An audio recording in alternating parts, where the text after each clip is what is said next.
പ്രതിബോധിതാം ഭഗവതാ നാരായണേന സ്വയം വ്യാസേന ഗ്രഥിതാം പുരാണ മുനിനാ മധ്യ മഹാഭാരതം അദ്വൈതാമൃതവർഷിണീം ഭഗവതീം അഷ്ടദശാധ്യായിനീം അംബ ത്വാമനുസന്ദദാമി ഭഗവദ്ഗീതേ ഭവദോഷിണീം. അല്ലയോ അമ്മേ, ശ്രീമദ് ഭഗവത്ഗീതയെ നേരിട്ട് തന്നെ ഭഗവാൻ ശ്രീകൃഷ്ണനാൽ അർജുനായി കൊണ്ട് ഉപദേശിച്ചു കൊടുക്കപ്പെട്ടതും പുരാണമുനിയായ ശ്രീ വേദവ്യാസനാൽ മഹാഭാരതത്തിന്റെ മധ്യത്തിൽ ചേർക്കപ്പെട്ടതും അദ്വൈതമാകുന്ന അമൃതിനെ വർഷിക്കുന്നതും 18 അധ്യായങ്ങളോട് കൂടിയതും സംസാര ദുഃഖത്തെ നശിപ്പിക്കുന്നതും ഭഗവതിയുമായ അവിടുത്തെ ഞാൻ ധ്യാനിക്കുന്നു. അമ്മേ നമസ്തേ. നമ്മുടെ ഭാരതീയ ഹിന്ദു ലീഗിൻ്റെ നേതൃത്വത്തിൽ ഭാരതത്തിൽ 1 കോടി മതപ്പഠന ക്ലാസ്സിന് തുടക്കം കുറിക്കുകയാണ് ഇന്ന് ഇവിടെ മലപ്പുറം ജില്ലയിൽ പുതുമാധ്യാർമണം കൊട്ടാരത്തിൽ നിലമ്പൂർ ത്രിമൂർത്തി ക്ഷേത്രാങ്കണത്തിൽ. എല്ലാ വാർഡുകൾ തോറും നമുക്ക് നമ്മുടെ കുട്ടികൾക്ക് മതം പഠിക്കാൻ എന്ന് വെച്ചാൽ നമുക്ക് ഭക്തിയുടെ ബാലപാഠങ്ങൾ പഠിപ്പിക്കാനാണ് നമ്മൾ ഈ ഒരു ദിവസത്തെ ഇനി മുതൽ ഓരോ സ്ഥലങ്ങളിലും എല്ലാ ജില്ലകളിലും എല്ലാ സംസ്ഥാനങ്ങളിലും നമ്മുടെ ഈ ഒരു കൊച്ചു ഈ ഒരു നെയ്വിളക്ക് കെടാതെ കെടാവിളക്കായി എല്ലാ ഭാഗങ്ങളിലും കത്തിജ്വലിക്കാൻ നമ്മൾക്ക് ഇവിടെ നിന്ന് തുടക്കം കുറിക്കാം. ഭഗവത്ഗീത നമ്മുടെ ഭാരതത്തിൻ്റെ നമ്മുടെ ഹിന്ദു മതത്തിൻ്റെ സംസ്കാരത്തിൻ്റെ ആചാരത്തിൻ്റെ അനുഷ്ഠാനത്തിൻ്റെ ആകെ തുകയാണ് ഭഗവത്ഗീത.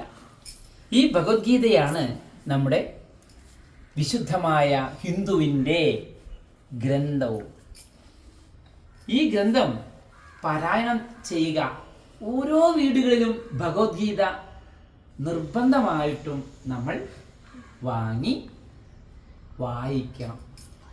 അത് വായിച്ചു കഴിഞ്ഞാൽ ഓരോരുത്തർക്കും പട്ടിണി, ദാരിദ്ര്യ, ദുരിത, ദുഃഖങ്ങളോ ഒന്നും ഉണ്ടാവില്ല എന്നാണ് ഭഗവാന്റെ ആ ഒരു അനുഗ്രഹം.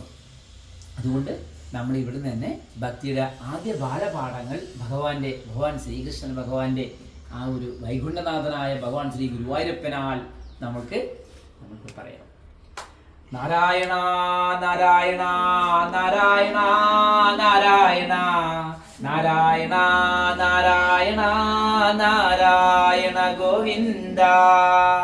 നാരായണ നാരായണ നാരായണ നാരായണ നാരായണ നാരായണ നാരായണ ഗോവിന്ദ.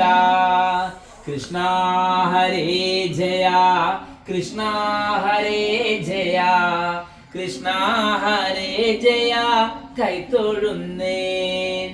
കൃഷ്ണ ഹരേ ജയ കൃഷ്ണ ഹരേ ജയ കൃഷ്ണ ഹരേ ജയ കൈത്തൊഴുന്നേൻ. ഭഗവാൻ ശ്രീകൃഷ്ണൻ ഓരോ കുഞ്ഞു കുട്ടികൾക്ക് കളിത്തോഴനാണ്.